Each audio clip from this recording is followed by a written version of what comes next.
Means right now is it looks like the Attorney General's office could be close to making a decision on whether or not to press charges. Now, last year, we told you that Chris Mays had confirmed her office was investigating the so-called fake electors. Now, this is a group of 11 people, including 2 current Republican state senators, Anthony Kern and Jake Hoffman, as well as the former leader of the Arizona Republican Party, Dr. Kelly Ward, and her husband. The group of Trump supporters met in mid-December of 2020 at the state GOP headquarters in Phoenix.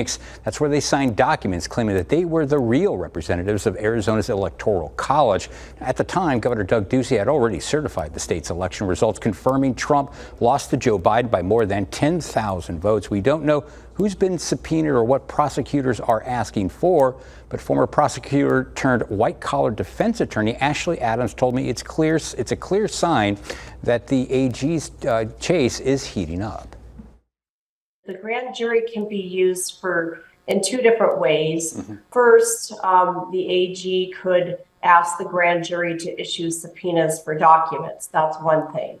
The grand jury can also issue subpoenas for witness testimony. If the grand jury is issuing subpoenas for witness testimony, chances are, they already have a lot of information so that they can ask the witnesses educated questions. And published reports also suggest that state prosecutors have asked witnesses about meetings attended by Trump where the fake electors plan was mentioned. The AG's office declined to comment today about the ongoing investigation. Back over to you guys. Wow. So why 4 years? You got to remember the first couple of years you had an attorney general here, who wasn't interested in looking forward in all of this stuff. So I think, Chris Mays has been on the job now.